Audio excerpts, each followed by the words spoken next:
हाय,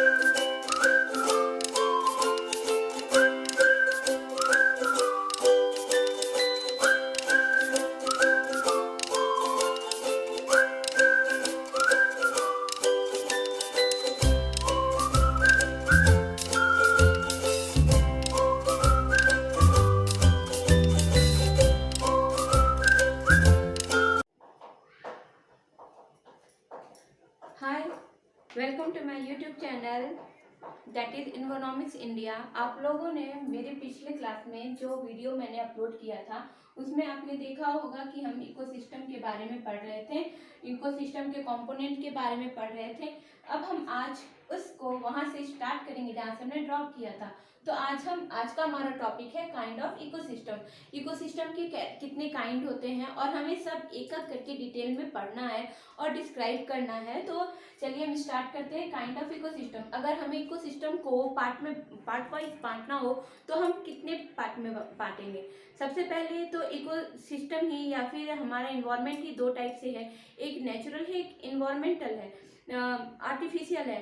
तो नेचुरल में वो सारी चीज़ें आती हैं जो नेचुरली हमें गॉड गिफ्टेड है, हमें मिली हुई हैं। और आर्टिफिशियल वो आती हैं जो हम बनाते हैं, जिसका हम निर्माण करते हैं, जो हमारा प्रोडक्शन होता है। आप ऐसे कह सकते हो कि नेचुरल इन्वायरमेंट हमारा रॉ मटेरियल है और आर्टिफिशियल जो हम उससे बनाते हैं, नया निर्माण करते हैं, उसे हम आर्टिफिशियल कहते हैं। तो इस तरीके से हम पहले उसे दो भाग में बांटेंगे, नेचुरल और आर्टिफिशियल। अब आप सोचो कि नेचुरल इकोसिस्टम कितने पार्ट में हो सकते हैं। नेचुरल थिंग्स हमारे पास क्या क्या है जहाँ पे इकोसिस्टम एग्जिस्ट कर सकता है। तो हमारे पास आइए, मैंने पहले ही ये चार्ट बना कर रखा है जिसे हम एक एक करके डिस्क्राइब करते हैं और उसके बाद नेक्स्ट वीडियो में मेरा एक एक करके सारा आता जाएगा, सारे इकोसिस्टम को हम लोग पढ़ते जाएंगे। तो पहले मैंने वैसे ही चार्ट बनाकर रखा है काइंड ऑफ इकोसिस्टम। इकोसिस्टम के काइंड कौन से हैं? तो पहला है नेचुरल, दूसरा है आर्टिफिशियल। नेचुरल में हमारे क्या क्या आते हैं? Terrestrial and aquatic. Natural, artificial. Natural में हमारा दो पार्ट है, टेरेस्ट्रियल और एक्वेटिक। तो आप सोचो कि एक स्थल है और एक जलमंडल है हमारे पास। तो टेरेस्ट्रियल इकोसिस्टम और एक्वेटिक इकोसिस्टम में, टेरेस्ट्रियल इकोसिस्टम में हमारे पास, हमने उसमें भी पढ़ा था, आप इसके पहले भी मैंने बताया था कि टेरेस्ट्रियल इकोसिस्टम में फॉरेस्ट, ग्रासलैंड और डेजर्ट इकोसिस्टम आते हैं। फॉरेस्ट सबसे सघन जंगल वाले क्षेत्र जहाँ पे बहुत ज़्यादा मात्रा में रेन रहता है, टेम्परेचर भी हाई रहता है, उसके लिए सारी चीज़ें न्यूट्रिएंट रहती हैं और वहाँ पे बारिश बहुत ज़्यादा होती है, तो उस एरिया में फॉरेस्ट इकोसिस्टम होते हैं। ग्रासलैंड जहाँ पे बारिश फॉरेस्ट की अपेक्षा कम होती है, और डेजर्ट वो एरिया है जहाँ पे बारिश होती नहीं है। ग्रासलैंड वो आप इकोटोन जोन कह सकते हो फॉरेस्ट और डेजर्ट का। ग्रासलैंड को हम ऐसे भी डिस्क्राइब कर सकते हैं कि हम जनरली जो भी फूड सिस्टम या फूड चेन स्टार्ट होती है वो आपकी यहीं से ग्रासलैंड से स्टार्ट होती है, क्योंकि कोई भी फूड चेन का बेसिक थिंग्स प्रोड्यूसर होता है। प्रोड्यूसर यानी कि ग्रास जो है वो हमारे पास ग्रासलैंड में ही मिलती है। तो बेसिकली सारी चीज़ें हमें ग्रासलैंड में ही मिलती हैं। ग्रासलैंड इकोसिस्टम बहुत वास्ट है। और वैसे ही फॉरेस्ट और डेजर्ट भी हैं, तो हम इसे भी एक एक करके जानेंगे कि फॉरेस्ट इकोसिस्टम को हम कितने पार्ट में डिवाइड कर सकते हैं, ग्रासलैंड इकोसिस्टम को हम कितने पार्ट में डिवाइड कर सकते हैं और डेजर्ट इकोसिस्टम को हम कितने पार्ट में डिवाइड करके पढ़ सकते हैं। ये सारी चीज़ें हम आगे क्लास में जानेंगे। अब हम आते हैं एक्वेटिक इकोसिस्टम में। एक्वेटिक इकोसिस्टम, आप सोचो कि जल भी है, पानी भी है, तो पानी कितने तरीके की हो सकती है? एक तो भाई मरीन वाटर हो गई, मतलब पूरी ही सलाइन वाटर, पूरी ही नमकीन सॉल्टी वाटर। दूसरा हमारे पास एस्चुरीज रहता है जिसे हम ब्रैकिश वाटर भी कहते हैं, जो इकोटोन जोन है मरीन और फ्रेश वाटर का। फ्रेश वाटर और मरीन यानी रिवर्स एंड मरीन जहाँ मिलती हैं तो वो एक ज्वारनदमुख बनाती हैं, एस्चुरीज बनाती हैं। तो वैसे ही फ्रेश वाटर इकोसिस्टम अलग होती है, मरीन वाटर इकोसिस्टम अलग होती है, और जहाँ जब ये दोनों मिलती हैं तो वो एक एस्चुरीज वाटर इकोसिस्टम बनाती हैं। तो इसी तरीके से मरीन वाटर में आप सोचो, मरीन वाटर में डीप सी आते हैं और ओशियन आते हैं। तो डीप सी का तो डीप सी एक ही है भाई, ओशियन में हमारे लगून्स और कोरल रीफ्स आते हैं। तो हमारे इतने टाइप्स के मरीन में हमें पढ़ने हैं। एस्चुरीज तो भाई एस्चुरीज है, उसमें तो बहुत टाइप से डिपार्ट अभी नहीं हुआ है।